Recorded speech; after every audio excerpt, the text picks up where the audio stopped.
저는 뭐 발표 너무 잘할 생각은 없어요. 그러니까 자신도 없고. 그리고 저기 아까 8, 9년 전에 이정택 서위원님, 저 과장님께서 진짜 실력자는 사실 이쪽 분이세요. 그러니까 일단 궁금한 게 있으면 이 과장님께서 많이 대답을 또 해주실 것 같아요. 그 8, 9년 전에 이 부분에 대해서 공부를 하셨다라고 업무를 하셨다라고 했었는데 참 재밌는 게 8, 9년 동안 이 논의에 있어서 진전이 없었던 것 같아요. 우리나라에 있어서 최소한 정리를 한번 해보니까 이게 어떻게 법적인 부분이다라고 하게 되면 일반적으로 법률가들이 가지고 있는 어떤 법률가에 대해서 가지고 있는 어떤 스테레오타입 이제 그런 면에서 봤을 때 그렇게 법적이지가 않아요. 그나마 조금 법적인 쟁점이 있다 싶은 부분들은 국제법적인 부분들인데 국제법이라는 게 일반적으로 사람들 일반적으로 법 하게 되면 사람들이 갖고 있는 그런 인식이 잘 맞지가 않아요. 상당히 논의가 넓고 그 다음에 이런 강행력이 별로 없어요. 그렇다 보니까 이게 법인가 싶어요. 하지만 이제 제가 최근에 법철학을 좀 공부할 경우가 있었는데 이런 어떤 특정 법철학 학파에서는 이런 얘기를 합니다. 뉴헤이븐 학파라는 곳인데 국제법을 가리키는 미국 지류의 학파인데 거기서는 법을 정의함에 있어서 법이라는 것은 두 가지가 만족되어야 법이라고 할 수 있다라고 법철학적 측면에서 얘기를 해요. 하나는 authority, 두 번째는 control. authority라는 것은 어떤 특정 권위를 얘기를 해요. 그 권위가 어떤 특정 절차나 아니면은 어떤 사람들의 동의 이런 것을 통해서 일단 만들어져서 사람들이 이거는 그냥 따라야 되는 거고 그러한 법으로 잘 제정이 되었구나. 그래서 이거는 법으로서의 어떤 규범적 성격을 갖고 있구나 라는 인식을 만들어주는 거죠. 그런 게 첫 번째 있어야 되는데 그것만 있어서는 어렵다는 거예요. 실제로 법전에 있지만 사문화되어 있는 법들도 많이 있거든요. 반드시 필요한 것이 뭐냐면 컨트롤, 일종의 영향력이라는 거예요. 영향력이 있어야 돼요. 만약 지키지 않으면 처벌할 규정도 있어야 되고 그 다음에 사람들이 이거 정말 따라하지 않더라면 안 되겠구나라는 압박감도 느껴야 되는 거거든요. 제가 이번 정리를 하면서 느꼈던 것 같은 경우는 평화협정, 그 다음에 한반도를 둘러싼 많은 규정들이 이런 어서리티는 어느 정도 충족되어 있는 것 같다라는 느낌이 드는데 이 컨트롤 면에 있어서는 많이 좀 부족하다는 생각이 들고 또 어떤 면에서는 이건 순전히 컨트롤에 대한 얘기고 영향력에 대한 얘기, 한마디로 정치적인 얘기지 어서리티라고 부를 만한 게 마땅히 없다라고도 있고 참 불완전한 법률적인 부분들이 있어요. 하지만 많은 사람들이 이 어떤 것을 행함에 있어서 그 법률적인 부분을 항상 간과할 수가 없어요. 전쟁을 함에 있어서도 전쟁에 앞서서 항상 먼저 검토하는 것이 국제법적 검토거든요. 군대에 있으면서도 저도 국제법 장교로 있었는데 해외에서 작전을 하거나 뭔가를 할 때 이런 법적인 측면을 놓칠 수가 없어요. 왜냐하면 전쟁을 한다. 그냥 할래? 이런 질문이 와요. 그러면은 어떻게 포장이라도 해야 돼요. 최소한. 그렇다 보니까 법이라는 법률가의 시각에서 어떤 정치적인 이슈를 볼 때는 이런 포장을 하려는 수단이기도 하고 실제로 어떤 걸 어떻게 해야지 라고 했을 때 어떤 규범적인 원칙과 형식을 알려주는 수단이 되기도 해요. 그냥 지나칠 수는 없는 부분이기도 하다라는 부분은 분명한 것 같아요. 오늘 이야기할 게 한반도 평화협정입니다. 한반도 평화협정 사실은 이제 8, 9년 전에 이미 엄청 많은 논의가 있었는데 지난 10년간 이게 한 번도 논의가 제대로 되지 않고 있다가 이제 새로운 정권이 들어서면서 이런 이야기가 이제 살짝 오갔어요. 하지만 지금은 다시 쏙 들어갔죠. 북한이 지금 난리를 치는 바람에. 하지만 이 와중에라도 이런 거를 한번 생각을 해보고 가장 어두운 새벽이 아침이 가까울 때니까 한번 이럴 때 한번 생각을 해보고 요거를 한번 머릿속에 잘 정리를 해놓으면 이런 것들이 쓰일 수 있는 시기가 왔을 때 빠르고 정확하게 한번 생각해 볼 수 있지 않을까 생각이 듭니다. 서론이 길었고 7월 6일날 문재인 대통령이 독일에서 이런 얘기를 합니다. 소위 말하는 베를린 구상이라는 걸 하죠. 거기서 대한민국이 주도적인 역할을 해서 평화체제를 구축하는 담대한 여정을 시작하고자 한다. 이 담대하다는 용어가 사실은 그 담대한 희망 이후로 그것이 우리나라 말로 어드스 오브 호프가 담대하다라는 말로 번역이 되면서 담대하다는 말이 좀 폼이 나요. 그 다음부터 많이 쓰이고 이명박 시절에는 국격이란 말 되게 많이 써요. 그것도 이명박 정권 시절에 쓰인 말인 것 같아요. 그전에 국격이란 말 안 썼어요. 인격. 국어 사전에도 없었을 거예요. 근데 아무튼 담대한 여정을 시작하기 위해서 했고 불안한 정전체제 위에서 공고한 평화를 이룰 수는 없다. 즉 정전 체제가 불안하다라는 것을 자인한 말이죠, 일종의. 그러니까 이것도 첫 번째 아젠다가 됩니다. 그런 면에서 있을 때 북핵 문제와 평화 체제의 포괄적인 접근으로 완전한 비핵화와 함께 평화 체계를 추진하겠다라는 말을 하게 됩니다. 여기서 이제 평화 협정이라는 얘기가 나온 거예요. 그럼 사람들이 이것을 정확하게 개념이 안 서 있는 사람들 입장에서 평화 체제가 뭐지? 평화 협정은 또 뭐지? 약간 조금 혼란이 오거든요. 그렇게 되다 보니까 사람들이 야, 평화 협정 체결하게 되면 종전을 공식화하자는 얘기인 것 같은데 그렇게 되면 북한을 인정하자는 얘기야? 그러면 지금 그럼 정전 협정은 어떻게 되는 거지? 북한을 인정하게 되면 우리나라 헌법은 어떻게 되는 거야? 소위 말해서 남북 관계 자체가 완전히 재정립시키자는 얘기인데 이걸 어떻게 하자는 얘기지? 하고 사람들이 의문을 품게 되죠. 그러다 혼란도 오고 그런 혼란 속에서 명확하게 정의되지 않은 개념 위에서 사람들이 시위도 합니다. 그런 거에 앞서서 정확하게 이게 뭔지 한번 알아보자라는 취지인 거죠. 이게 오늘 발표입니다. 평화협정이 뭘까? 영어는 Peace Treaty라고 번역을 해요. 대체로 보니까. 평화협정이라는 거는 어떤 명문화된 조약을 말하는데 거기서 가장 핵심적인 것은 전쟁과 분쟁의 종결인 것 같아요. 전쟁과 분쟁의 종결을 공식적으로 합의하는 겁니다. 따라서 법률적인 성격은 국제조약입니다. 국제조약. 근데 이 국제조약이라는 거는 일반적으로 국가 간에 체결하는 거라고 알고 있는데 실제로 국제법적인 측면에서 국제조약의 체결 주체는 국가뿐만이 아니라 국가, 국제조직, 뭐 UN이라든가 아니면 여러 가지 인터내셔널 오르가니제이션들이 있어요. 그 다음에 교전단체, 팔레스타인. 그 다음에 우리나라 입장에서 북한은 또 교전단체라고 볼 수 있어요. 국가로 인정을 하지 않게 되면. 그런 것들과도, 그런 주체들과도 조약을 체결할 수가 있어요. 그렇다 보니까는 좌우간 북한이라는 어떤 실체와 국제조약으로 체결한다는 거죠. 그럼 지금까지 남북 간에 맺어져 있는 여러 가지 합의들은 무엇이냐? 여기 대학생들이나 비전문가들이 많으니까 잠깐 설명을 드릴게요. 남북 합의서라든가 남북 간의 어떤 선언이라든가 이런 여러 가지 조약처럼 보이는 것들이 있어요. 하지만 이런 것들은 일반적으로 조약이라고 부르기보다는 뭔가 좀 특수한 성격을 갖고 있다고 얘기해요. 조약이다라고 하게 되면 조약은 반드시 지켜야 되는 거예요. 이건 국제법이 암만 애매해도 반드시 지켜야 되는 거라고 이미 확정되어 있는 법리라고 할 수 있습니다. 그럼 남북 합의서는 뭔데요? 남북 합의서라고 하게 되면 이것도 어떻게 보면 대외적으로는 조약처럼 선전을 해요. 하지만 합의서라는 말을 우리가 애써서 사용하고 있는 것처럼 조약이라고 부르기는 좀 애매한 부분이 있어요. 그러면은 평화협정은 남북 합의서 같이 남북 간에 체결된 애매한 협정이 아닐까요? 라고도 얘기할 수 있는데 그렇지는 않다는 거예요. 결론적으로는 이거는 약간 조약의 형태를 띠고 국제법적인 구속력을 갖는 거예요. 반드시 지켜야 되는 그런 성격. 그러니까 한마디로 지금까지 남북 간에 만들어진 여러 가지 합의서에서 한 걸음 더 나아가서 조금 더 쫀쫀하고 구속력 있는 협정을 체결하자는 겁니다. 그럼 한반도에서 평화협정이라는 건 뭐지? 협정자가 붙어있는 남북 간에 있는 것들 중에 뭐 가장 대표적인 게 정전협정인 거예요. 한국전쟁이 끝나면서 정전협정을 체결했는데 그럼 정전협정이라는 게 있었으니 이거를 대체하자는 건가? 즉 여전히 지금 전쟁 중에 있는데 이걸 대체하자는 건가? 이제 이런 의문이 남게 되죠. 일반적으로 평화협정이라는 걸 설명을 할 때 이렇게 많이 개념 설정을 합니다. 하지만 이것이 정말 맞는지 한번 살펴볼게요. 자, 평화협정이 뭔가라고 하게 되면 그럼 평화협정이 들어갈 내용은 뭐지? 아무도 몰라요. 그거는 교섭을 해야 되고 확정을 해야 되는 부분이에요. 하지만 일반적으로 지금 학계에서 논의되고 있는 부분들 같은 경우는 이런 얘기들이 오가지 않을까, 이런 얘기들이 들어가지 않을까라는 생각이 사람들이 논의가 있어요. 예를 들어서 한국전쟁의 법적인 종결, 평화 상태를 회복하고 평화유지도 회복하고 확인을 하고 남북한 평화지대 관리기도 설치하고 불가침 의무도 확인하고 이행도 보장하자. 그러니까 국제평화감시단의 설치를 하고 감시 방안 뭐 이런 부분들을 한번 넣자. 가장 핵심적인 부분 같은 경우는 한국전쟁의 법적 종결과 평화상태의 회복이라는 거죠. 이런 게 들어갈 것 같아요. 하지만 정확하게 알 수 없다는 거. 하지만 핵심은 한국전쟁의 법적인 종결과 정전상태의 법적인 종결과 평화상태의 회복이라고 할 수가 있어요. 그 부분에 있어서는 학계나 실무계나 이런 곳에 이견이 없는 것 같아요.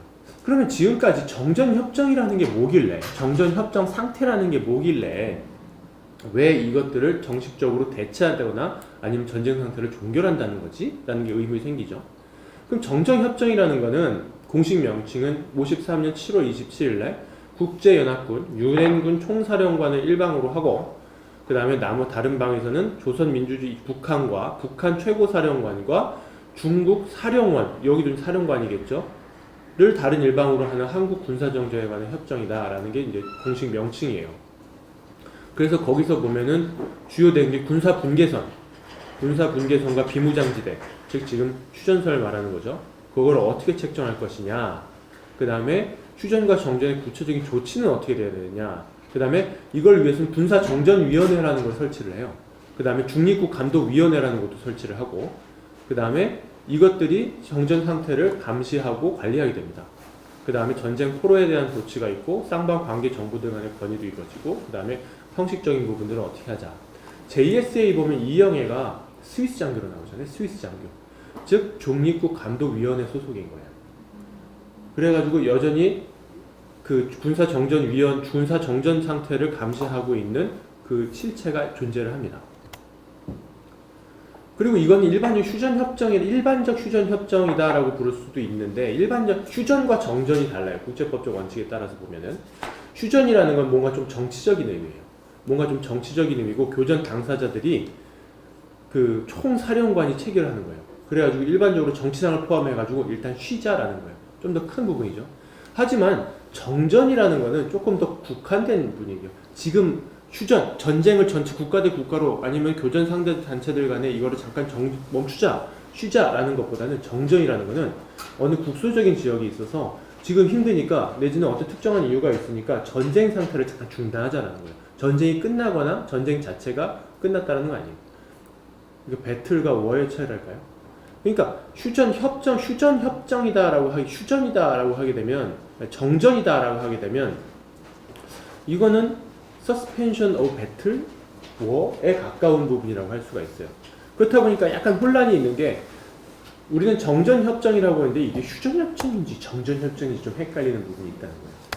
휴전협정은 어떤 정치적인 평화의 상태를 잠깐 좀 유지를 하자라는 부분이 들어가야 되는데 정전협정 같은 경우 우리나라 95, 13년 정전협정 같은 경우는 정치적인 문제를 합의하지 못한 채 타결됐어요. 그래서 뭐라고 해야 되냐면 나중에 쌍방의 한 급 높은 정치회의를 소집하고 그때 이제 외국 군대의 철수와 한국 문제의 평화적 해결 문제들을 협의하는 것을 건의한다라고 되어 있어요.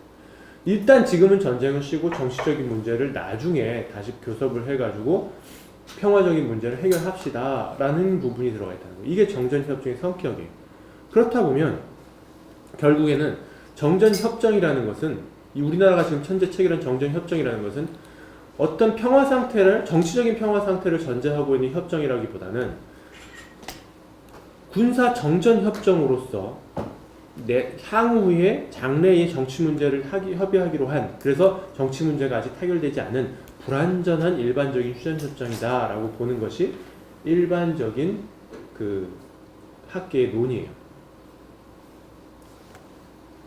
그렇다 보니까 지금 그 자체로 새로운 정치회담과 평화협정을 전제하고 있다는 것이 특징이고 그 한계는 좀 어떻게 되고 있냐면 실제로 정전, 아주 실무적인 전투에 대한 부분, 전쟁에 대한 부분이 합의되어 있다 보니까는 막상 그 부분들은 지금 논의의 가치가 별로 없는 부분들이 있어요. 그렇다 보니까 그런 부분들은 사문화가 되고 현재 8개 항 2개목만 그 실질적인 효력이 유지되고 있다라고 얘기하고 있거든요. 예컨대 군사분계선, 그 다음에 비무장지대, 적대행위 금지, 서해 NLL 이런 부분만 있다는 거예요. 그렇다 보니까 전쟁행위에 종신한 평화협정 전 단계의 기능만 수행을 하고 있지 이것이 어떤 평화협정이라든가 아니면 뭔가 좀 일반적인 휴전협정으로서도 기능을 제대로 못하고 있다라는 거죠. 조금 헷갈리실 수 있는데 이것을 제가 정리하면서 느꼈던 건 정전협정이라는 이 상황 자체가 전전 상황이라는 자체가 상당히 불안정하구나 라는 거를 이해했어요.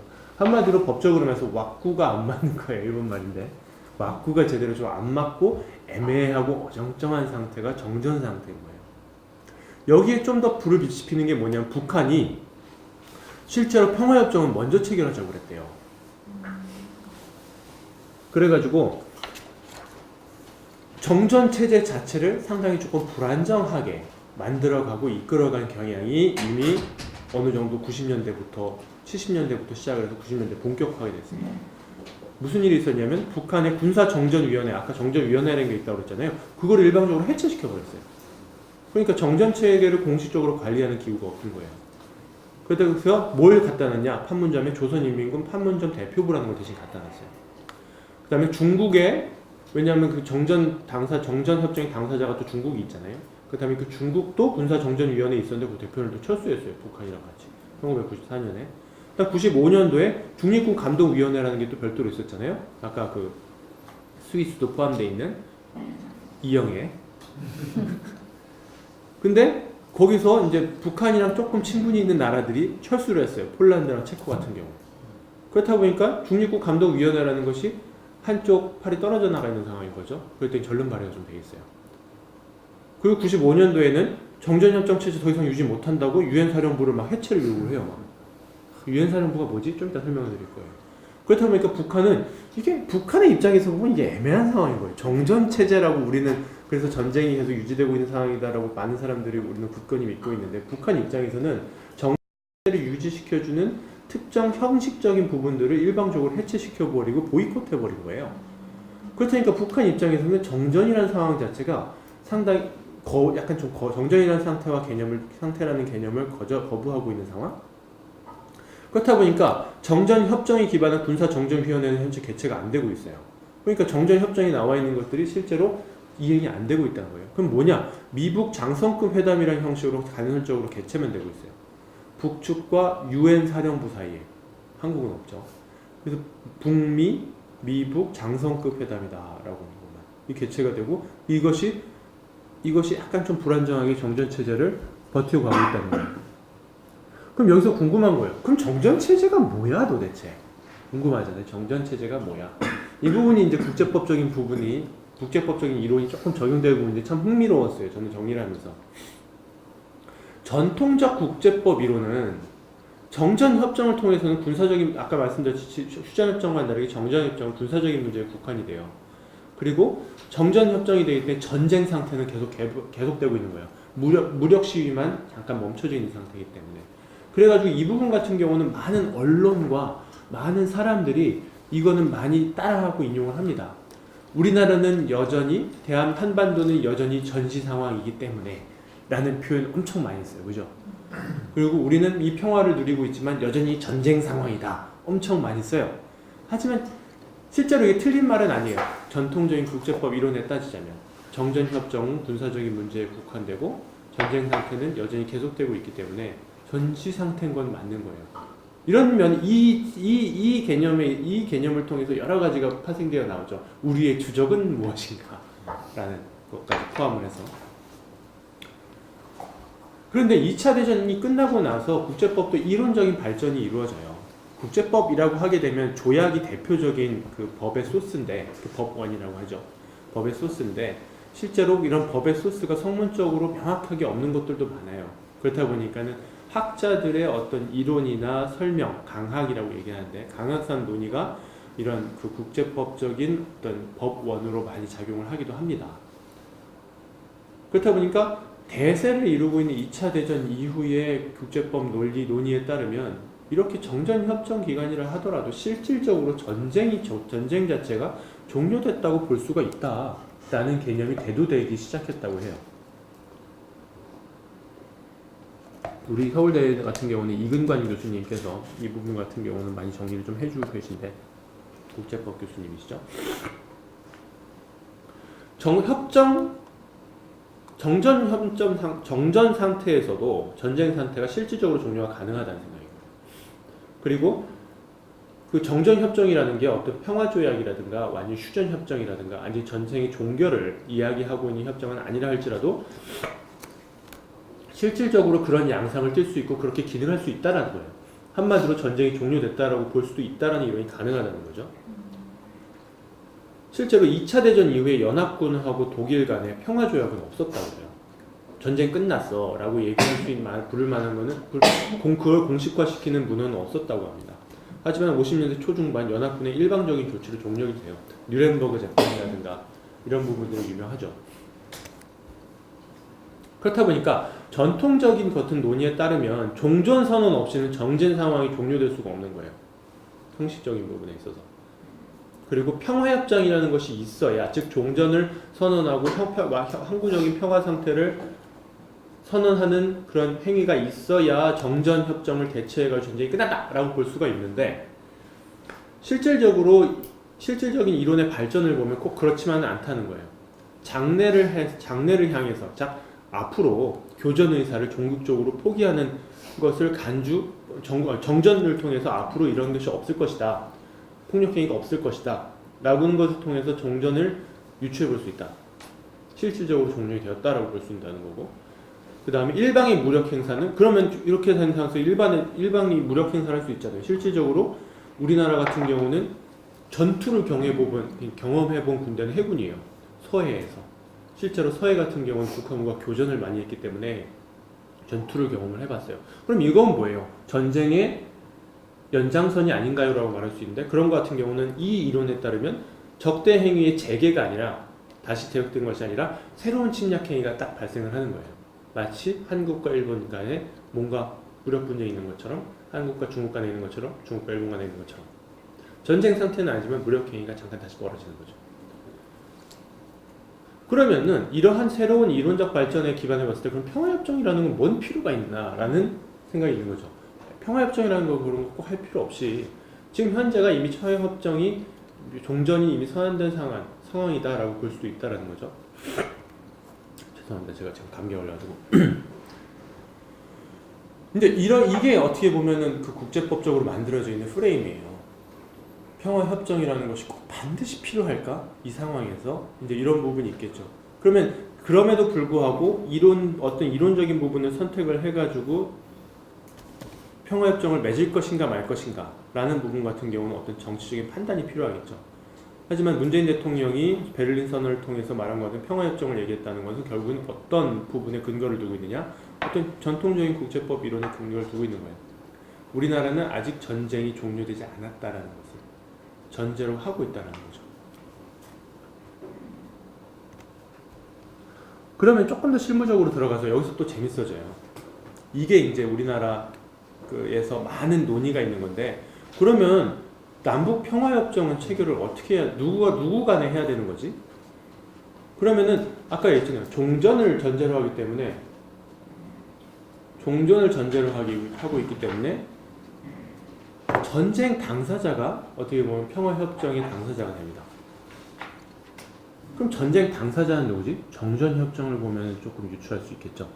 정전협정에 보면 김일성, 팽덕회, 그 다음에 마크 클라크 세 사람이 딱 사인을 했어요. 그래서 이거를 보고 북한은 뭐라고 얘기를 하냐면, 평화협정, 즉 종전을 한다는 것도 전쟁 당사자랑 하겠다. 나는 미국이랑 하겠다. 이렇게 미국이랑 하겠다. 이것만 딱 보면 그렇죠. 미국 나와. 정전협정 사인한 사람 나와. 이렇게 되는 거예요. 그죠? 그러니까는 어떻게 보면 되게 합리적인 말인 것 같아요. 이게 정말 합리적인 것이냐 라는 걸 보자는 거죠. 한국 전쟁 하게 되면은 북한과 중공군이 연합을 이루고, 그 다음에 남쪽에서는 남한과 미군이 싸운 건 아니죠. 유엔 연합군이 싸웠다고 우리는 얘기를 해요. 유엔 연합군이 싸웠다. 마크 클라크 같은 경우는 이제 유엔 연합군 사령부, 국제연합군 총사령관이에요. 국제연합군 총사령관인데, 이 사람 전에는 누가 있었죠? 그 유명한 메가더 장군이었죠. 그러면은 이 사람은 그러면 뭐지? 그러면 전쟁은 누구 대 누구랑 싸운 거지? 라는 게 궁금한 거예요. 근데 저도 이게 별로 역사에 대해서 그렇게 심도 있는 고찰을 안 하고 있다가 이제 이거 정리하면서 슬쩍 봤어요. 법률가들이 어떻게 판단을 하고 있는가? 유엔군이라고 얘기해요. 유엔군이라고 얘기하는데, 사실 유엔군이 유엔 헌장이라는 우리나라로 따지면 헌법 같은 그런 큰 명문에서 그 명문에 근거를 해가지고 조직되는 건데, 실질적으로 유엔군이라는 거는 지금까지 조직된 바가 없어요.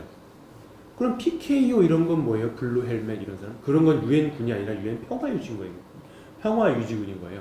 그거는 유엔 결의를 통해서, 유엔 안보리도 아니고 유엔의 총회의 결의를 통해서 자발적으로 파견을 해가지고 어느 특정 부분의 어떤 특정 지역의 분쟁 상태를 종식시키거나 한편을 들어주는 것이 아니라 그냥 그 가운데서 서로 싸우지만 못하게 하고 있는 게 유엔 평화유지인 거예요. 그 유엔군은 뭔데요? 유엔군이라는 것은 유엔 헌장 제41조에 평화의 침략 행위가 있을 경우에 이거를 중단시키고 막기 위해서 무력 행위를 할 수가 있어요. 그게 이제 유엔 헌장의 41조에 따르는 평화 침략에 대한 강제 행위인데, 그거에 따라서 유엔 안보리의 지도하에 휘하에 진짜 유엔군이 만들어져서 거기를 가가지고 평화를 침략한 행위를 한 주체를 깨부수는 거야. 그게 유엔군이에요. 솔직히 만들어지기 좀 어렵겠죠. 실제로 유엔군은 만들어진 적이 없어요, 지금까지. 그러면 우리가 일반적으로 알고 있는 한국 전쟁에서 유엔군은 뭔가요? 라고 물어볼 수가 있겠죠. 유엔 안보리 결의를 통해서 만들어졌어요. 1950년 7월 7일에. 거기서 무슨 얘기를 하냐면 All members providing military forces and other assistance pursuant to the First Security Council resolution make such forces and other assistance available to a unified command under the United States라고 되어 있는 거예요. 유엔 안보리의 결의라는 것은 제가 예전에 개성공단 강의하면서도 잠깐 소개를 했었는데 구속력을 갖는 결의예요. 유엔 안보리 결의는 그래서 되게 무서운 거예요.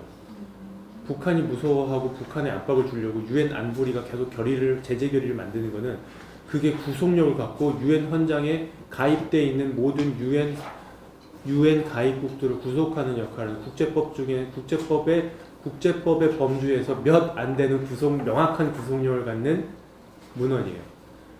유엔 결의를 통해서 무슨 얘기를 했냐면 미국 휘하에 통합사령부 유나이티드 커맨드를 만들어서 지금 한반도에서 만들어진 그 침략 상황을 해결하라고 그런 거예요. 북한이 이제 밀고 내려왔단 말이죠. 남침이냐 북침이냐 솔직히 조금 그 유엔 국제법적 입장에서 봤을 때 또 유엔 안보리 결의의 문헌들을 봤을 때 그거는 별로 이렇게 그 이론의 여지가 별로 없어요. 북한이 침략했고 이거 침략의 일종의 행위로 좀 봤어요. 하지만 그거를 통해서 유엔 군 자체가 만들어진 건 아니에요. 그렇다 보니까 유엔 사령부라는 거를 만드는데 통합사령부라는 걸 만드는데 통합사령부를 미국 휘하에 하나를 만드시오라고 하게 된 거예요. 유엔군이 아니라. 그리고 미국으로 하여금 그러한 군대의 사령관을 지정해라라고 얘기를 했어요. 미국한테 시킨 거예요. 미국한테 한반도에서 난리가 났으니 통합사령부를 구성하시오. 그리고 그 아래 그 미국의 휘하에 통합사령부를 만들어서 유엔 깃발을 사용할 수 있도록 허락을 해줘요. 유나이티드 네이션스 플래그를 사용할 수 있도록 허락을 해줘요. 그러니까는 우리가 알고 있는 유엔군이다라고 하면 유엔 깃발을 들고 가긴 하는데 그의 성격이 유엔군이 아니라 유엔군이 만들어지려면 Military Staff Committee라는 게 만들어져야 돼요. 군사참모위원회라는 것이 안보리 휘하에 만들어져야 돼요. 근데 그런 것이 만들어진 것이 아니라 미국이라는 안보리 상임이사국의 휘하에 통합사령부를 설치하고 그 아래로 들어가서 자발적으로 참여를 해가지고 참여국들은 참여를 해서 한반도의 문제를 해결하라 라고 얘기를 한 거예요. 그리고 유엔 깃발 사용해도 돼 이렇게 된 거예요. 그러면 유엔 깃발만 보고 있는 사람들은 저게 유엔군인가 보다 하지 이게 법적 성격을 알겠어요? 모르겠죠. 그렇다 보니까 16개 참전국들이 이렇게 있었던 거예요. 미국이 가장 대표적이고 에티오피아도 남아프리카 저희 이제 군대 있을 때 파병 갔다 왔거든요. 소말리아로. 그때 남아공에 잠깐 들렸어요. 이 참전 그 사례 행사를 하려고 감사하다. 그때 할아버지들이 지금도 그 파파 할아버지 나와가지고 막 태극기 보면서 막 눈물을 막 흘리고 계세요. 그러니까 너무 고맙다고 60년 후에 이렇게 감사 인사를 해주니 너무 감사하다고 막 그런 얘기를 해요. 필리핀도 태국도 진짜 참 순진하다는 생각 들죠. 참 고맙고 그런 생각해보면 이분들이 사지에 와가지고 정말 전사자가 막 이렇게 났어요. 그 에티오피아 그 동네에서 3,500명이 와가지고 121명이 돌아가셨어요. 대단하죠. 그래도 참전군 명수는 대한민국 109만 명, 전사자 14만 명이에요. 미국은 48만 명. 와, 미국도 대단해요, 그죠? 전사자 3만 명. 이렇게 죽은 거예요. 그러니까는 유엔 사령부, 즉 미군 휘하에 이 사람들이 쫙 모여가지고 전쟁을 한 거예요. 그렇다 보니까는 정확하게 말하면 휴전 협정의 서명자, 즉 전쟁의 당사자는 이 나라들 대 이 두 나라인 거예요. 명확히 따져보면. 그렇다 보면 이제 명확해지죠. 사인을 왜 이렇게 했는지. 마크 클라크라는 사람은 유엔 통합사령부의 사령관인 거예요. 그리고 그는 이들을 대표하고 있는 거예요. 그리고 이 두 나라는 참전국이니까 별도의 개별적인 참전국이니까 개별적으로 사인을 한 거고. 그렇게 따지고 나니 그러면은 지금 이 사람들을 놓고 봤을 때 이들과 전쟁 상태에 있는 나라가 지금 어디죠? 아무리 선을 해봐야 아무리 선을 해봐야 요거하고 요거겠죠. 지금 이 둘과 전쟁 상태에 있는 나라라고 볼 수 있는 나라는 현재 없잖아요. 그죠? 그렇다 보니까 북한은 요 사인 이렇게 돼 있으니까 미국 나와라 하는데 솔직히 우리나라가 빠질 수가 있나요? 저 논리에 의하면 남북미중 평화협정 논의가 가능할 수 있겠네요. 당연하죠. 그 얘기를 이제 하는 겁니다. 그러면 평화협정의 당사자 문제는 어떻게 되는 거냐? 그러면 독일의 한번 경험을 보자라고 하게 되면 독일 같은 경우는 동서독이 이제 하는데 평화협정은 없었어요. 평화협정은 없었는데 무슨 일이 있었냐면 평화조약 체결은 없었지만 2+4 조약이라는 게 있었어요. Treaty on the Final Settlement with Respect to Germany라는 게 있었어요. 이게 사실상의 평화조약이고 정전협정이 어떻게 사실상의 평화조약을 정전 상태를 완전히 없앤 것이라고 볼 수도 있는데 그때는 동서독 문제에 아주 크게 첨예한 이해관계를 갖고 있었던 나라들이 붙은 거죠. 이런 걸 생각해 보시면 되는 거예요. 2차 대전의 영향이니까. 그렇겠죠. 그때는 동서독 미영불소가 붙은 거예요. 그래서 이렇게 평화협정을 체결하자라고 얘기를 했더니 서독이 반대를 해요. 왜 그러냐? 이런 거랑 비슷한 거죠. 2차 대전 연합국이 이제 이런 식으로 있는데 평화협정을 체결해가지고 종전을 선언을 하게 되면 문제는 독일은 패전했잖아요. 그러면 이렇게 연합국이 지금 이 사람들은 아니겠지만 2차 대전의 연합국들이 이런 식으로 존재를 하는데 이들이 배상 문제를 물어볼 수도 있는 거고 그 다음에 이들 사이에서 독일은 끊임없이 패전국으로 남아있게 되는 거예요. 자존심 상하잖아요. 그러니까 독일은 그딴 식으로 못한다고 했어요. 그딴 식으로 못한다. 어떻게 보면 되게 담대한 거죠. 그런 거야말로. 그러면 우리나라 같은 경우는 어떻게 해야 될까라고 하게 되면 독일의 논리를 따지면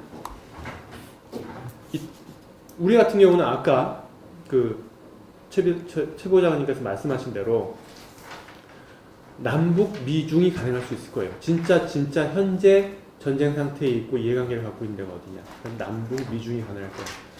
하지만 우리 입장에서는 어떻게 보면 그러면 한국 전쟁을 정의함에 있어서 많은 사람이 쇼케이스 워, 프락지 워라는 얘기를 많이 해요. 다리 올리지 말라고 했지. 프락지 워, 즉 미국과 소련의 쇼케이스로 두 사람이 대리전을 했다라는 그런 역사적인 인식이 좀 있거든요. 그러면 미, 영, 중, 소 이 넷이서 하게 되면 결국에는 그 프레임에서 벗어날 수 없는 것이 아니냐. 독일이 서독 입장에서 패전국의 입장을 벗어날 수 없다라는 이유로 2+2 협상을 반대했던 것처럼 2+2 조약 같은 경우는 그것이 계속 남북 간의 전쟁이 그 프락지 워라는 것의 프레임에서 더 이상 벗어날 수 없고 계속 유지되는 것이 아니냐라는 반대가 있는 거예요.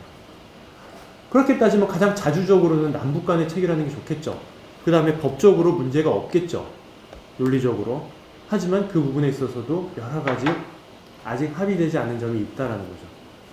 따라서 전쟁 당사자라는 것은 전쟁 당사자가 누구니까 이러하니까 남북평화협정의 체결 당사자도 이래야 된다라고는 그 후자에 있어서는 정답이 없어요. 다만 그 부분에 있어서 어떻게 사고를 해야 되고 생각해야 될 것인가에 대한 개념은 어느 정도 좀 정리가 되어 있다는 점. 2+2여야 되느냐, 그냥 양자가 아니어야 되느냐, 이런 부분에 있어서는 정치적인 문제가 남아있는 거예요. 이제부터는 평화협정이라는 거를 체결하게 되면 뭔가 우려되는 바가 있다라고 얘기하는 사람들이 있어요. 우려되는 바가 얘기해요. 평화협정을 반대하는 쪽에서도 그럴 거고, 그 다음에 평화협정이 뭔지 잘 모르는 부분에서도 그렇게 얘기할 거예요. 그 첫 번째가 뭐냐면, 우리나라 헌법 같은 경우는 한반도를 어떻게 하냐, 한반도와 부속도서, 즉 북한 지역까지 다 포함을 해요. 그 다음에 헌법적으로 봤을 때는 북한 주민이 탈출을 하게 되면은 자동적으로 우리나라 시민이에요. 우리나라 국민이래요. 왜냐하면 헌법상 그렇게 돼 있기 때문에. 즉 우리나라 입장에서 봤을 때 북한이라는 곳은 불법적 폭력 집단에 의해서 무단 점거된 지역이에요. 그렇다 보니까는 지금도 그렇게 인정을 해요. 우리가 지금 다만 현실적인 이유로 접근을 못하고 있을 뿐이지 우리나라는 지금 남한 정부 입장에서는 한반도 전체가 우리나라예요. 그리고 실제로 많은 사람들이 그렇게 개인적으로 생각을 해요. 그런데 평화협정이라는 거를 체결을 하게 되면 그러면 북한이라는 그 무력 도발 단체를 그럼 진짜 국가로 인정을 하자는 얘기야? 반토막 내자고? 항구적으로, 법적으로, 형식적으로, 영구히 겁이 덜컥 나는 거예요. 이렇게 이 순간 이 논의가 딱 되게 되면 철저한 민족주의자들도 야 그거 좀 애매한 관계가 차라리 좀 낫지 않냐? 라는 게 되는 거죠. 이 부분에 있어서 그러면 조금 더 법적으로 한번 들여다보죠. 형식적으로 정말 그렇게 되는 것인가? 국가가 신생을 하게 되면 국가가 그냥 있으면 그냥 되는 게 아니에요. 국가가 그냥 만들어. 실제로 어떻게 딸이 자기는 공주가 되고 싶다고 그래가지고 아프리카에 정말 아무도 그 점유권을 설정하고 있지 않은 공간에 가가지고 아버지들이 가가지고 국기 딱 꽂고 나라를 딱 선언한다는 거 아니에요. 그래가지고 자기 딸을 자기가 국왕으로 딱 선포를 하는 거예요. 그렇게 되면은 딸내미가 자동적으로 공주가 되니까 그 사하라 사막에 어디 그런 데 있대요. 그게 국가인가? 그게 국가인가? 일반적으로 우리가 초등학교 때 배웠던 그 상식으로 따지면 국가 영토 주권 얘기 하잖아요. 그건 맞는 말이에요. 맞는 말인데 더 중요한 개념이 하나가 뭐냐면 국제사회에서 해당 국가가 진짜 국가로 인정받는 게 중요해요. 그걸 뭐라고 그러냐면 국가 승인이라고 그래요. 국가 승인. 제가 소말리아 파병 갔다 왔잖아요. 그렇다 보니까 전 해적잡으러 갔었는데 소말리아 나라가 되게 복잡해요. 왜냐하면 내전이 심해요. 그렇다 보니까 우리 소말리아 하게 되면은 아프리카가 해골 모양인데 맨 오른쪽 귀퉁이에 있는 나라가 소말리아다라고 생각을 하는데 실제로는 거기는 서로 정부를 주장하는 나라가 세 군데로 나눠져 있어요. 그렇다 보니까 유엔하고 그렇다 보니까 각자 정부예요. 그리고 실제로 나름대로 정부를 구성하고 거기서 한 세상 하고 있어요. 그런데 실제로 유엔과 국제사회가 인정해주고 있는 국가는 그 중에서 오른쪽 귀퉁이에 있는 한 군데뿐이에요. 즉 무엇이냐? 국제사회가 승인을 해줘야 돼. 승인. 근데 이 승인의 법리라는 것이 어떻게 되냐? 국제법적으로 약간 좀 복잡할 수도 있지만 이걸 한마디로 정리를 하게 되면 새로 탄생하는 국가를 승인하는 주권 국가의 권능이에요. 즉 특정 국가가 그 국가를 승인해 줬을 때 그 국가가 되는 거예요. 그래서 북한 남북 관계는 그게 약간 애매해요. 여기서 또 이제 재밌는 얘기를 들여다보는데 우리가 상식적으로 듣고 있는 것 중에 한국이 한반도의 유일한 합법 정부임을 유엔 총회 결의를 통해서 선언했다라는 것은 교과서적인 언급이에요. 아 그렇구나. 유일하게 왜냐하면 총선거를 열었죠. 그래서 그 남북 그 유엔 감시위원단이 북한으로 들어가서 하려고 했더니 못 들어가게 했고 그 48년도 해방 공간 동안 그렇다 보니까 그 남한에서만 총선거를 열었고 정부가 구성이 돼요. 그렇다 보니까 남한에 있는 이승만 정부만이 한반도에 있는 유일한 합법 정부다라고 얘기를 해요. 그리고 그것으로 인해서 북한에 있는 거는 반도단체다. 라고 반도단체다. 이렇게 이제 딱 폄하해버리는 경우가 많단 말이에요. 그러면 이러한 언급에 배경이 됐던 문헌을 한번 살펴보면 어떻게 되어 있냐면 유엔 총회 결의 1948년 10월 12일 날 거기 뭐라고 했냐면 There has been established a lawful government having effective control and jurisdiction over that part of Korea. 남한이죠. 이렇게 딱 돼 있어요. 실제로 맞는 말이죠. 남한 지역에 있어서 lawful government가 합법적인 정부가 성립되어 있다는 것을 우리는 상기하고 있습니다. 라고 딱 써 있어요. 그렇게 보면 맞는 말이죠. 근데 거기서 뭐냐면 This government is based on election which were a valid expression of free will of the electorate of that part of Korea and which were observed by the temporary commission. 임시위원단이 감시를 하고 그 유권자들에 의해서 선출이 되었습니다. That this is the only such government in Korea. 그렇게 선출되고 구성된 정부는 현재 한국의 한 곳뿐입니다. 라고 했어요. 틀린 말이 아니죠. 유일한 합법 정부 맞아요. 그런데 이것이 북한에 있는 그 단체와 그 주체를 반도단체로 규정하는 거냐 라는 것에 대해서는 이론의 여지가 있다는 거예요.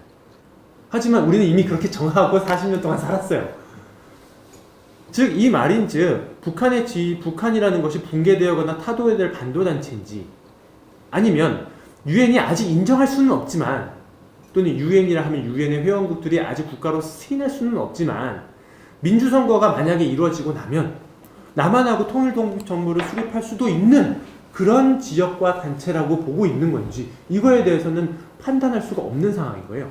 이 문헌만 딱 보게 되면. 그렇죠? 하지만 우리는 이미 판단하고 살았어요. 그죠? 이렇게 되다 보니까 뭐랑 자연히 연결이 되냐면 그리고 또 이제 1950년대에 이제 전쟁을 하잖아요. 그래서 전쟁에 아까 유엔 기도 쓰게 해주고 거기서 이제 유엔 안보리 결의에서도 뭐라고 얘기를 하냐면 calls upon the authorities of North Korea withdraw forthwith their armed forces to the 38th parallel.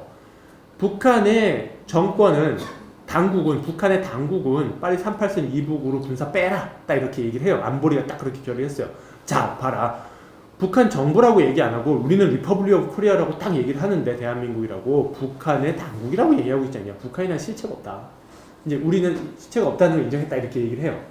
이게 그 말이냐고. 요 맥락에서 보면 북한이라는 것은 민주적인 정권, 민주적인 선거에 의해서 합법적으로 만들어졌다라고 볼 수 있는 정부가 아직 성립이 안 됐으니까 뭐라고 불러야 되겠습니까? 그 주체를 일단은 authority라는 말로 애매하게 부르고 있기는 한데 이것이 정말 걔네들이 타도되어야 될 반도 정부라는 얘기냐? 이 부분에서는 이론의 여지가 충분히 있을 수 있다는 얘기인 거죠.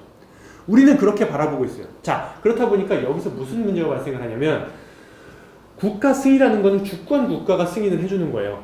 상대적인 개념이에요. 우리는 너희들 국가로서 승인을 해주겠어.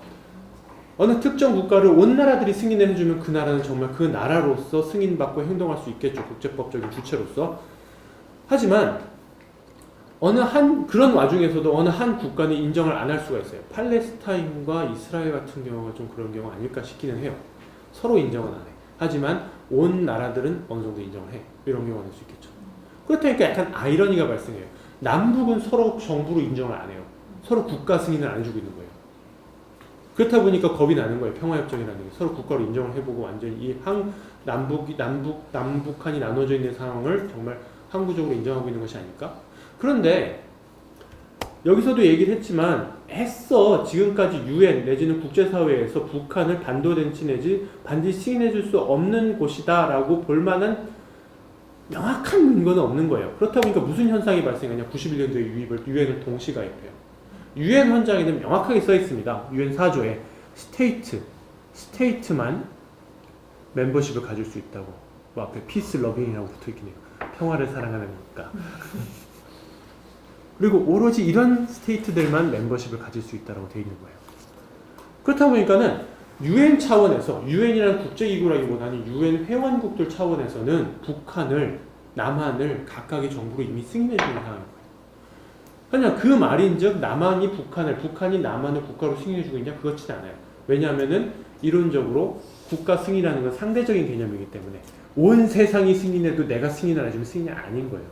그렇다 보니까 현재 애매한 상황이 만들어지는 거예요. 남북 간에는 서로 통일을 전제로 하고 현재 전쟁 중이지만 정전을 전제로 하고 서로 국가로 인정을 해주고 있지 않은 상태인 거고 하지만 국제사회에서는 두 나라를 이미 국가로 어느 정도 승인해주고 있는 상황인 거예요.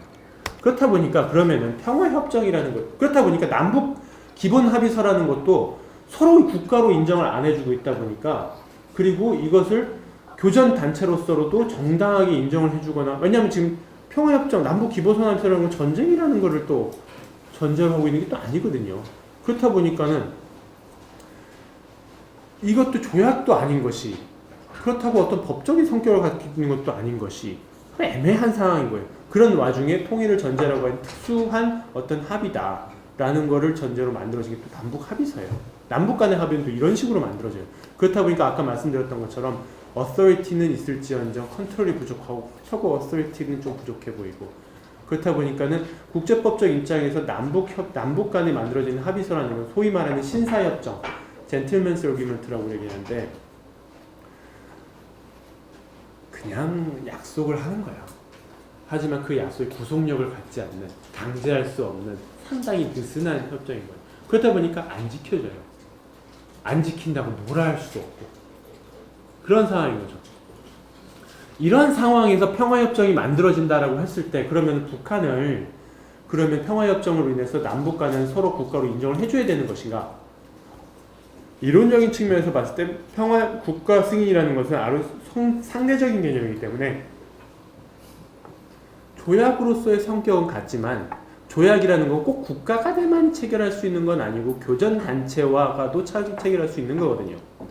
그렇다 보니까 교전단체와 체결하는 것으로 퉁치고 소위 서로 국가로서 승인을 해주지 않는다 라는 구조가 가능하다는 거죠.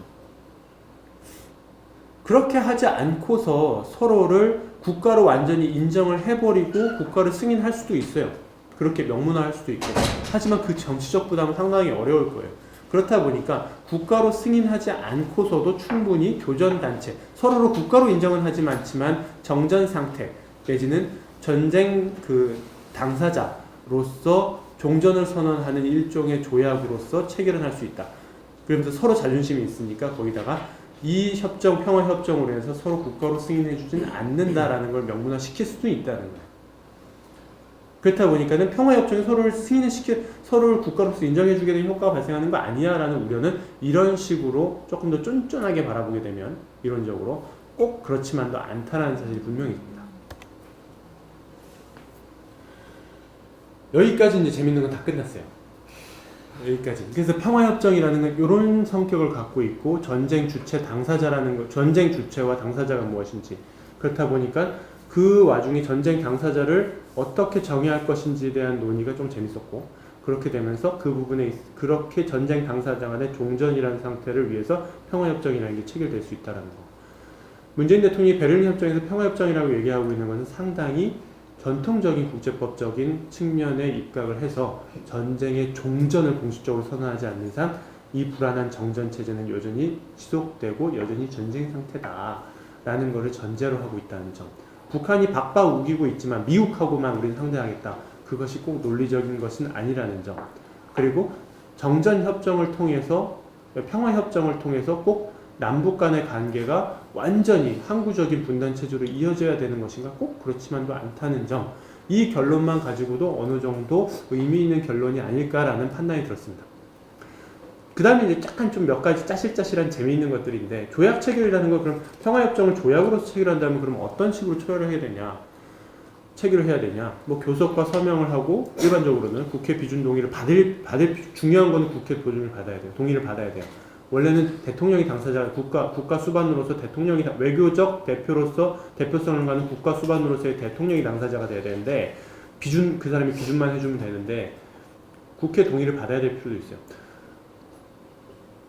조약이라는 건 두 가지 조차가 핵심이에요. 서명하고 비준하는 게 핵심이에요. 서명하고 비준하는 거. 비준이라는 거, ratification이라고 하는데 비준이 뭐냐면 내가 여기 구속되겠노라라고 확실히 선언하는 거예요. 그랬더니 나라마다 그게 조금 다를 수 있어요. 국제법적으로는 그 나라의 대표가 대통령이나 국가 수반이 그렇게 할게 라고 선언하면 땡이에요. 하지만 그 비준 절차가 국내적으로 다를 수 있어요. 우리나라 같은 경우는 중요 사안 같은 경우는 국회의 동의를 받아야 될 필요도 있고 경우에 따라서는 국민투표도 해야 된다라고도 그런 얘기도 있어요. 근데 이것도 법적으로 쫀쫀하게 따져보니까 서명하고 비준은 맞는 말이에요. 맞는 말인데 국회 동의를 받아야 되는 것도 이거 얼마나 중요한 사안이에요? 받아야 될 것 같아요. 여기서 엄청난 정치적인 도전이 있겠죠. 국민투표는 해야 되냐? 요거는 조금 애매해요. 실제로 우리나라에서 국민투표를 한 경우는 많지 않아요. 보니까는 제3공화국 헌법 제정할 때 삼선 개헌할 때, 유신헌법 제정할 때, 유신정부 신임투표할 때, 민주화헌법 87년도 개정할 때 그때만 국민투표를 했어요. 가부투표요. 국민투표 해보신 분 있어요? 형님 국민투표 해보셨어요? 보좌님 해보셨어요? 연세가 좀 더 드셔야 돼요. 그렇죠. 국민투표 하려면. 국민투표 경험이 없어요. 국민투표도 해야 되나 싶어요. 근데 재밌는 게 뭐냐면 국민투표도 이게 애매한 거예요. 꼭 해야 되는지가 애매해요. 헌법적으로 보니까. 콜롬비아에서 평화협정 국민투표를 한 적이 있대요. 콜롬비아 정부랑 최대 반군인 콜롬비아 무장혁명군이 52년 동안 싸웠대요. 콜롬비아. 참 스트레스 받는 나라였던 거예요. 우리가 몰랐지만. 그래서 내전 종식을 위해서 내전이 있었어요. 내전 종식을 정식으로 체결해 평화협정을 했는데 찬반을 물었어요. 국민투표를 했더니 반대. 반대가 나온 거예요. 그렇다 보니까 이게 얼마나 정치적으로 부담돼. 국민투표에서 부결이 된 거야. 그렇다 보니까 콜롬비아 정부는 2016년 11월에 평화협정을 했는데 그때 국민투표 안 했어. 그 다음에 북아일랜드 평화협정. 북아일랜드 유명한 거 거의 애매한 데잖아요. 거기서 평화협정을 또 체결했다고 하더라고. 신국교 유혈분쟁을 종식시키려고. 협정, 평화조약 같은 경우는 교전단체 간에도 할 수 있는 거예요. 꼭 국가 간에만 할 필요는 없는 거예요. 그렇다 보니까 거기서 남북 아일랜드에서 동시에 실시한 국민투표를 거쳐 확정이 됐다는 거예요. 그럼 우리나라에서는 국민투표를 해야 되나? 이 경우 보면 야 국민투표 해가지고 부결되면은 정말 이게 애매하죠. 리더십을 갖고 그냥 체결하면 좋은데 해야 되냐 말아야 되냐 이것도 부결되면 정권 무너지겠네요 실제로. 실제로 무너질지 안 무너질지 모르죠. 근데 이제 엄청 부담은 되겠죠. 근데 이것도 애매한 거예요. 그래가지고 국민투표를 해본 경험이 별로 없어서 이 만약에 평화협정을 체결해서 국민투표 해야 되나? 라는 부분이 좀 애매해지는 거예요. 그래서 이 부분도 이론적인 부분이 해석이 좀 애매해요. 그래서 자문적 국민투표설, 기속적 국민투표설 두 개 있어요. 자문적 국민투표설 이런 경우죠. 이런 경우. 참고만 한다. 참고만 한다. 기속적, 들어야 된다. 그러니까 지금 같은 경우는 이분의 입맛에 맞게 하겠죠. 그러면 또 어떻게 해야 국민투표가 가결됐다고 볼 수 있냐? 이 부분도 분명하지가 않은 경우, 이런 사안 같은 경우는. 그래서 그 헌법 41조 뭐 1항의 규정 유추 적용하자, 헌법 개정안에 관련 130조를 유추하자 이런 말도 있어요. 그래서 국회의원 선거권자 과반수의 투표와 투표자 과반수의 찬성을 하자. 이런 것도 이론인 거예요. 이론. 분명하지가 않은 거예요. 나 같으면 안 할 것 같아요. 국민투표. 엄청 부담스러울 것 같아요. 하지만 그걸 반대한 쪽에서 국민투표 붙이자고 무지하게 애를 쓰겠죠. 이런 재밌는 부분이 있었다라는 거. 그 다음에 평화협정이 체결되게 되면 그럼 애매해지는 부분들이 결과들이 뭐가 있을까? 헌법 같은 경우 영토조항 같은 게 있죠. 한반도와 부속도서. 근데 아까 얘기했던 것처럼 아까 제가 말씀드렸던 것처럼 서로 국가로 인정하지 않는 것을 그대로 유지한다고 그러면 나쁜 건 아니에요. 꼭 반드시 영향을 받는다고 볼 수도 없어요. 여전히 저희는 우리가 수복해야 할 것. 하지만 전쟁은 하지 말자. 이렇게 되는 거 있죠. 그 다음에 이제 우리나라 4조의 평화통일조항이거든요. 대한민국은 통일을 지향하고 자유민주적 기본질서에 입각한 평화적 통일 정책을 수립하고 추진한다. 뭐 이런 얘기 있어요. 그러면은 평화협정 그거 통일하자는 얘기 아니야? 그러면 이거 반드시 이거 또 고쳐줘야겠네. 통일을 전제할 필요도 없잖아. 뭐 이렇게 되잖아요. 근데 아까도 그런 이론에 따지면 서로 종전을 하고 평화 형태를 유지하자. 그리고 우리는 여전히 통일을 숙제로 남겨져 있다라는 것을 유지한 상태로 평화협정이 체결이 가능하다고 하면 이것도 뭐 애써 바꿀 필요는 없어요. 또 재밌는 게 뭐냐면 남북 기본합의서인데 1991년도에 그 내용을 보면 1장 남북화해, 2장 남북 불가침, 3장 남북 교류 협력. 상당히 쇼킹하지 않아요? 남북 체제 인정, 내정 불간섭, 비방 중상 중단, 남북 전복행위 금지, 정전 상태를 평화 상태로 전환, 남북 국제 무대에서의 대결 중지, 경계선과 구역은 정전협정 군사분계선과 쌍방 관할의 원구역으로 전한다? 뭐지? 이게 평화협정 아니야? 라는 생각이 들 만큼 아주 진보된 내용들이 담겨있어요. 그 일반 사람들은 91년도 남북기본합의서를 보면 무슨 생각을 하냐면 이게 평화협정이지 무슨 평화협정이에요? 이렇게 생각할 수 있는 거예요. 하지만 남북합의서 같은 경우는 남북 간에 만들어져 있고 조약은 아니고 구속력을 갖지 않고 그 다음에 애매한 관계에서 만들어져 있는 신사협정 같은 거라고 이미 우리나라 대법원 판례와 헌법재판소 판례가 만들어져 있다는 거예요. 그럼 국회 비준 안에서 그런 거 아닌가요? 뭐 그럴 수도 있겠죠. 국회 비준이 사실 필요가 없겠죠. 합의서니까. 조약 같은 경우는 국회 동의 비준이 필요할 수도 있죠. 국회 동의라는 게 절차적인 부분이긴 하지만 어떻게 정치적인 힘을 싣고 갖는 거기도 한데 하여튼 남북 기본 합의서는 왁구, 소위 일본말로 왁구는 다 갖추고 있어요. 이것만 쫀쫀히 잘, 쫀쫀하는 표현을 좋아해가지고 이것만 정말로 잘 실행해도 정말 남북 간의 평화 체제는 공식화되겠죠. 하지만 이걸로 부족하다는 것이 91년도니까 벌써 몇 년 전이에요. 이게 증명이 된 거죠. 하지만 너무 내용이 좋다 보니까 여전히 남북 합의서, 남북 기본 합의서의 그 원칙에 우리는 여전히 동의하고 이거는 같이 지켜야 할 것이라고 인정한다라고 말은 많이 하죠. 아무튼 6.15 선언도 마찬가지고 14선언도 마찬가지일 거예요. 하지만 이게 어떤 구속력이랄까 정당성이랄까 이런 부분들이 평화협정과는 살짝 한 급 아래라는 거. 그건 분명한 것 같아요. 평화협정 같은 경우 국내법적으로 어떤 효력을 가질까요? 우리나라 같은 경우는 조약이라고 하게 되면 조약은 국내법과 동일한 효력을 가져요. 그렇다 보니까 남북 합의서랑은 또 차원이 다른 거예요. 북한에서는 어떨까? 북한법은 제가 이제 북한법을 자문할 일이 있었어요. 북한 변호사도 아닌데 이게 가능한 이유는 북한에 변호사가 있긴 한데 릴라이어블한 변호사가 없다는 증명이기도 해요. 예를 들어서 북한에다 투자를 했는데 이걸 다 빼나오고 싶단 말이에요. 청산하고 싶어. 우리나라 같은 경우 청산하려면 법이 있어서 절차를 따라야 될 거 아니에요. 그 외국 사람들 같은 경우 북한에 투자한 사람도 청산할 때 북한법을 따져요. 북한에 물어볼 데가 없으니까 우리한테 물어봐요. 우리한테 물어봐. 그래가지고 그 리서치를 해본 적이 있었는데, 야, 북한은 법치국가가 확실히 아니에요. 정말 이렇게 북한은 없는 법이 너무 많아요. 그리고 대충 하는 경우도 너무 많고. 그렇다 보니까 법이라고 부를 수 있는 경우도 많이 없고, 법전 찾기도 무지하게 힘들어요. 그래도 꾸역꾸역 법령 체계라는 거를 공식화 시켜보면, 헌법, 법령, 최고인민회의 결정, 최고인민회의 상임위원회 정령 및 결정, 내각 결정, 뭐 이 정도 순서가 되어 보니까. 그래가지고 헌법도 있고 법령도 있고 북한 헌법 보신 적 있어요? 북한 헌법. 구글에서 좀 나올 거예요, 북한 헌법. 네. 근데 아무튼 최고인민회의, 뭐 공산당 같은 거죠. 최고인민회의 결정이 되게 중요해요.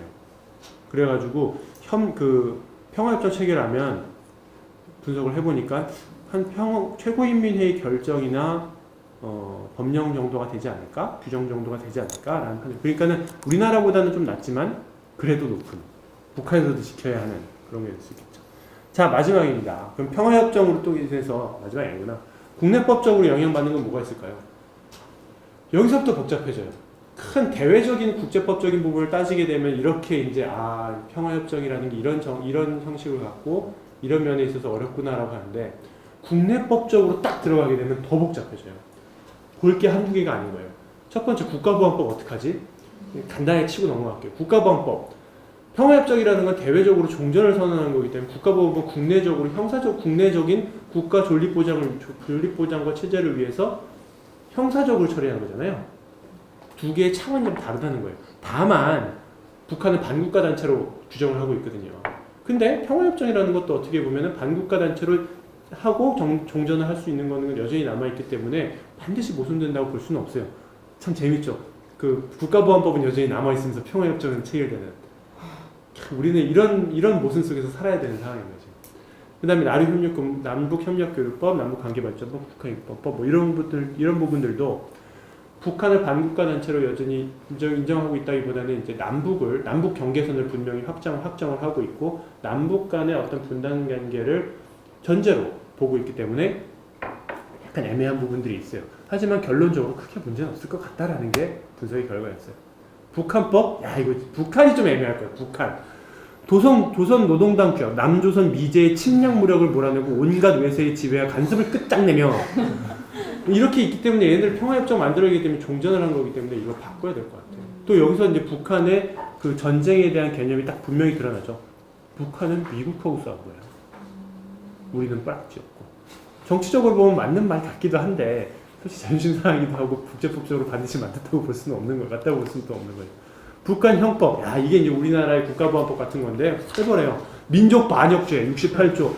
조선민족으로서 제국주의의 지배 밑에서 우리 인민의 민족 해방운동과 조국 통일을 위한 투쟁을 탄압하였거나 제국주의자들의 조선민족의 리익을 팔아먹은 민족 반역 행위를 한 자는 5년 이상의 노동교화형에 처한다. 정상이 특히 무거운 경우에는 무기노동교화형 또는 사형 및 재산몰수형에 처한다. 이 말이 노동교화형이지 이게 그 유명한 수용소 아니야. 변호사들은 다 해당하지 않아요? 대부분 다? 한국 변호사들. 무서워. 자, 이제 마지막입니다. 그러면 유엔군 사령부는 해체될까? 아까 얘기했죠. 유엔군 사령부가 유엔군인가요? 미군이에요. 미군의 통합사령부에 만들어지는 거예요. 그렇다 보니까는 전쟁이 종결되면 없어져야겠죠. 그건 논리적으로 맞는 말인 것 같아요. 한미 상위 방위 조약. 이거는 원칙적으로 보면 아닌데 내용면에서 보면 평화협정에 영향을 받을 수밖에 없잖아요. 근데 북한도 이런 게 있거든요. 조중 군사협정. 이게 무슨 그래서 이게 애매한 거예요. 남북이 전쟁이 나면 협정이 따른다고 하게 되면 미국은 자동 개입, 중국도 자동 개입이에요. 그렇다 보니까 전쟁을 내용으로 하고 있기 때문에 이 부분 같은 경우는 반드시 손을 보긴 봐야 될 것 같아요. 한미연합사령부 평화협정 체결로 자동적으로 영향받는 거 아니에요. 왜냐하면 이거 같은 경우는 하지만 한미 연합사령부 같은 경우는 한미 연합사령관이 유엔군 사령관을 견임하고 있거든요. 그렇다 보니까는 지위는 달라져요. 주한미군 철수해야 되냐? 이 얘기 반드시 나오겠죠. 상식적으로. 하지만 법적으로는 꼭 연관관계는 없어요. 평화협정은 유엔 사령부가 해체되더라도 주한미군 철수할 필요. 왜냐면 주한미군은 한미 상위 방어 조약에 의해서 주둔하고 있는 거니까. 그래서 제가 이걸 쭉 정리해보고 나니까 평화협정, 그러니까 평화협정이라는 것이 남북 간의 관계를 개선하고 지금 아까 얘기했잖아요. 정전협정이라는 것이 어떻게 보면 우리가 갖고 있는 판타지일 수 있다니까. 북한은 이미 거부하고 있는 거고 이게 무지하게 불안정한 체제인 거예요. 이거를 조금 더 분명히 하자. 분명히 하고 평화를 지향하자. 그리고 전쟁을 종전하자. 라는 이야기가 충분히 나올 수 있는 거예요. 그렇다 보니까 대통령도 마음 놓고 말로 질러낸 거 아니에요. 그런데 이거에 대해서 이제 많은 이제 다시 반복하게 되는데 우려가 있다는 거죠. 하지만 국제법적으로 봤을 때 그 우려들이 반드시 꼭 그렇지만도 않다는 거. 그 다음에 북한 예를 들어서 체결 주체라든가 아니면 이것이 북한을 국가로 승인하는 건 아니라든가. 그 다음에 그걸로 인해 가지고 국내 법이나 국내 법들이 모두 영향을 받아서 실질적으로 작용하기 어려운 거 아닌가. 이런 부분도 있는데 꼭 그렇지만도 않다라는 거. 좀 더 이렇게 꼼꼼하게 따져보면 그렇다라는 거. 그리고 결정적으로 이렇게 되면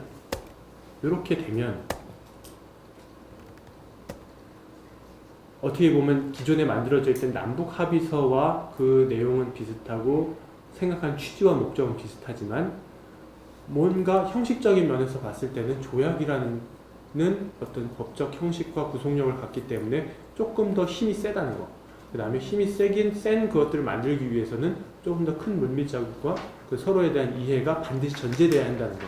따라서 평화협정이라는 것을 체결한다는 것 하나만으로 많은 것을 의미한다는 거죠. 그래서 제 결론은 그냥 법적인 측면에서만 봤을 때는 법률가의 시각에서 한반도의 평화협정을 봤을 때는 이것이 나름대로 그런 법률적인 시각에서 평화협정이 갖고 있는 힘, 이런 부분을 결코 무시할 수 없고 이 부분들을 이용하기 위해서 적극 활용하기 위해서 활용할 수 있는 그런 장치구나 라는 생각이 들었습니다. 자, 딱 1시간 했는데요. 자, 제 발표는 이상이고요. 반드시 평화협정을 통해서 국가를 승인할 필요는 없다. 이론적으로. 네, 라는 게 키포인트라서 그거를 다시 한번 좀 강조해보고 싶고요. 그 다음에 이제 아까 이제 법률적인 문제 나왔으니까 그 부분에서 얘기를 하자면 일반적인 법리, 이제 이렇게 법률을 공부한다. 저는 정치학 공부했었고 그 다음에 법률을 나중에 공부했었는데 법률을 공부할 때 조문을 달달달달 외우면 이게 법률 공부한 거 아니냐라고 하는데 그것보다 감이 필요해요. 대충 법이 이렇겠지 라는 감이 필요해. 그런 걸 말해서 이제 리걸 마인드라고. 근데 그런 감이 있으면 법도 막 만들어요. 막 모르는 사람 앞에서 법이 당연히 이렇겠죠. 이제 이렇게.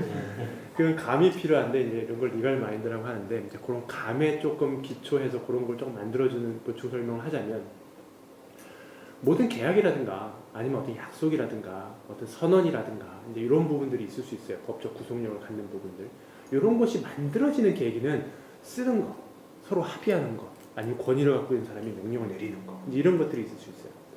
또 하나가 뭐냐면 아무도 그런 일 없었는데 다 같이 어느 시점부터 그렇게 하기 시작한 거가 또 있을 수 있어요. 관습법인 일종의. 관습법이 이제 그런 경우고 구제법적으로도 그렇고 그 다음에 일반 상사 계약도 마찬가지예요. 계약을 이행을 하는데 계약을 하자라고 얘기는 하지 않았지만 서로 묵시적으로 행위를 통해서 쭉 그렇게 해온 경우 이제 이런 경우도 하나의 법적 구속력을 갖는 경우가 될 수 있거든요. 그래서 2차 대전 후에 명시적으로 종전을 선언하지 않았다 하더라도 행위를 통해서 서로의 어떤 소위 퍼포먼스나 비헤이비어를 통해서 서로 국가 간에 아니면 전쟁 당사자 간에 쭉 평화체제를 유지하고 실제로 그렇게 거래하고 관계하고 살았다면 그런 것들은 평화체제가 이미 공고화된 거라고 볼 수 있지 않느냐. 전쟁을 끝내자라는 명시적인 말은 없었지만 그렇게 쭉 살았다면 그렇게 행위로서 보여줬다면 이거는 전쟁의 종결로 간주하고 선언은 하지 않았지만 묵시적인 선언으로 봐야 되는 것이 아니냐 또는 묵시적인 전쟁의 종전으로 봐야 될 결론 내려야 되는 것이 아니냐라는 개념인 거죠. 그래서 실질적으로 이런 것들이 많이 대두됐다고 그래요. 그래서 그 이야기를 이제 얘기한 거, 이제 요 이야기를 따지게 되면 실제로 애써 여기 이러한 이론에 따르게 되면 애써 종전하려고 평화협정 체결하자는 건 좀 이상하고 뭔가 다른데 평화협정은 의미를 두고 취지를 갖는 게 좀 필요하지 않겠느냐. 서로 좀 친하게 지내려는 어떤 확언 이런 거 아니겠느냐. 이제 이런 논의가 이제 시작되는 거죠. 하지만 제가 봤을 때 베를린 구상이라든가 이런 게 나왔을 때는 전통적인 종전의 메커니즘에 따르고 있다라는 느낌이 들어요. 명시적으로 이걸 얘기해야 진짜 종전이다 라는 걸 얘기하고 있는 것 같아요. 그리고 아까 이제 이마영 씨가 얘기한 그 부분 같은 경우는 저도 논문에서 봤어요. 논문에서 봤는데 이승환 교수님이 법학 잡지에 쓰신 논문인데 거기 뭐라고 돼 있냐면 1953년 6월 18일 이승만 대통령이 일방적으로 반공포로를 석방하여 공산 측에서 거센 항의를 퍼부었다. 반공포로를 원래는 교환해야 되는데 반공포로를 석방한 거야. 그래가지고 막 남한의 뿔뿔이 알아서 막 살게끔 막. 그리고 휴전협정 체결에 반대하던 이승만 대통령에게 트루만 대통령이 7월 11일 한미 상호방위 조약 체결에 관한 합의를 해줌으로써 한국이 휴전협정에 동의하게 되자 이제 이런 표현이 나온 거예요. 그러니까는 모르겠어요. 제가 알고 있기는 상식으로 솔직히 반대를 한 거는 찬성을 하게 되면 명시적으로 남는데 그걸 찬성을 하는 명시적으로 남는 명문을 남기기 위해서 반대하는 건 기록이 안 남잖아요. 그러니까 확인하기가 어려울 거예요. 과장님께서 말씀하신 것처럼. 근데 이제 반대를 한 건 맞는 것 같아요. 정황상. 왜냐하면 수복을 하고 싶겠죠. 한반도를 다 수복하고 싶고 당시에 대통령이었으니까 아무래도 북한까지 다 세력을 뻗치고 싶었겠지만 그래서 이제 휴전을 하고 자칫 분단되는 상황 자체가 자신의 이해관계의 면에 있어서 또는 남한의 이해관계 면에 있어서 배치된다고 생각을 해서 휴전에 반대했을 수도 있는데 또는 무서웠을 수 있겠죠. 야 휴전하고 너네 갈라고? 그래도 북한이 쳐들어오면 오이씨 큰일 나잖아요. 그러니까 그런 맥락에서 이제 트루만 대통령이 1953년 7월 11일 날 한미 상호 방위 조약 체결해줄게. 휴전하자. 이렇게 되니까 그래 휴전하자. 이렇게 됐다는 맥락이라는 걸 논문에서 본 적이 있어요. 그리고 그 아까 남북 합의서를 왜 조약으로 왜 승격되지 않은가라는 부분이 저도 궁금했어요. 근데 과장님께서 너무 그 역사적인 맥락이 있었다라는 부분을 너무 잘 설명을 해주셔서 저도 참 배웠고요. 그 다음에 그 아까 통일을 해야 한다는 당위성 요건 마지막에 얘기하고 북한 문제가 평화협정으로 해결 가능할 것인가 현재 있는 북핵 문제를 바이패스 할 수 있을 것이냐 라는 부분 같은 경우는 어렵겠죠. 어렵지 않겠어요. 그런데 형식적인 게 저는 법률적이라고 얘기 안 할게요. 왜냐면 법이라는 게 형식적인 것만을 법이라고 얘기하지 않거든요. 형식적으로 보면 안 될 건 없는 거예요. 왜냐하면 평화협정이라는 건 서로 국가를 승인하지 않고서도 체결할 수 있는 거고 전쟁 상태를 종식시키자는 거 아니에요. 전쟁 중이니까 전쟁 상태를 공식적으로 종식시키자는 거기 때문에 전쟁은 전쟁이고 니들 북핵은 나름대로 북핵을 갖든지 남한이 주적이 아니라면 갖든지 말든지 그런 식으로 해가지고 그거는 그거고 그건 그거다라고 형식적인 면에서 충분히 가능하죠. 하지만 만약에 평화협정의 당사자가 남북 중미라고 하게 되면 북한이 핵을 개발하는 거는 주적을 미국으로 삼고 있다는 건데 어렵겠죠. 두 가지가 거기서 결부가 되죠. 그러니까 그런 부분은 확실히 어렵겠구나. 그렇게 되면 남북 간의 전쟁을 종식을 한다라고 만약 하게 되면 1대1 조약이 되게 되면은 형식적인 면에 있어서 안 될 것도 없죠. 오히려 남북 간의 평화를 추구하고 전쟁을 종식시킨다고 하면 그거를 디딤돌로 해서 북핵 문제가 해결될 수도 있겠다는 생각이 드는데 그게 되겠어요 설마? 어려울 수 있겠죠. 그리고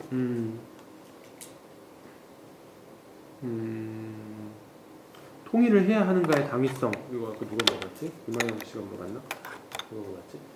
이제 그 부분 같은 경우는 이제 한반도 평화협정 그래서 아까 한반도라고 붙인 이유도 왜 한반도겠어요? 애매한 거야 이게 당사자가 불분명하기 때문에 그러니까 한반도 한국 전쟁 도 이게 솔직히 아직도 그 대세적으로는 해외에서는 코리안 워라고 하고 있긴 하지만 이것도 남북전쟁, 6.25 동란 이런 식으로 명칭에 있어서 그것을 어떻게 바라보냐에 따라서 명칭이 많이 달라져요. 통일 문제도 마찬가지인 것 같아요. 통일이라는 것도 이제 사람이 통일을 하게 되면 각각 그 통일이라는 개념 자체가 이거는 이제 마지막 정리 발언으로 하겠습니다. 이 평화협정이라는 다소 형식적인 부분을 고민하게 되면 당연히 실질적인 부분을 고민을 하기 때문에 의미가 있다고 생각이 되는데요. 통일이라는 주제는 평화협정을 논의하는 데서 약간 벗어나긴 하죠. 하지만 정리 발언으로 하자면 통일, 우리의 소원은 통일, 남북 통일, 한반도 평화 뭐 이런 통일을 이야기할 때 그 통일에 대한 개념은 각자 사람마다 약간씩 다르게 가지고 있는 것 같아요. 어떤 사람은 통일을 하게 되면 남북 간의 시스템과 제도, 시스템 내지 제도의 합병으로 생각하는 사람이 있고, 어떤 사람은 통일을 하게 되면 에이 뭔 통일, 그 진짜로 그런 제도적인 평화보다는 남북 간에 서로 공존할 수 있는 그런 상황과 시스템을 조성해보자 라고 갖고 있는 사람도 있는 것 같아요. 그런 맥락에서 후자로 통일 개념을 갖고 있는 사람은 거기서 밀려오는 어떤 부작용이나 부담감이 조금 덜한 것 같고, 전자로 통일의 개념을 삼고 있는 사람은 그 부담감이 엄청 큰 것 같고요. 저는 개인적으로 얘기를 하게 되면 제가 미국에서 유학을 갔는데 25살에 로스쿨로 유학을 갔어요. 제가 있던 데가 시애틀에 있는 워싱턴 대학교라는 곳인데 거기가 미국 서북부예요. 캐나다랑 접경 지역이에요. 캐나다를 가봤어요. 어떻게 가냐면 자동차로 2시간 반, 빨리 달리면 3시간 정도 걸려요. 그때 국경을 처음 넘어갔어요. 저. 국경이라는 게 있다는 걸 처음 알았어요. 그리고 캐나다가 미국이 땅이 넓기 때문에 미국 같은 경우는 워싱턴주에서 아이다호 탁 넘어가면서, 캐나다 같은 경우는 밴쿠버에서, 그러니까 브리티시 콜ум비아 주에서 그 오른쪽에 있는 주가 저기 엘버타주, 로키 산맥이 있는데 글로 넘어가면서 뭐가 바뀌면 시간대가 탁 바뀌어요. 그런 경험을 처음 해봤어요. 딱 근데 시계를 딱 바꿔야 되는 거예요. 걸어가는데 이 도로를 지나가면 시간을 딱 바꿔야 되는 거예요. 그리고 여기서 문을 열고 나가면 이 나라가 아니라 다른 나라인 거예요. 국경을 처음 경험해보고 시간대가 바뀌는 걸 처음 경험해봤어요.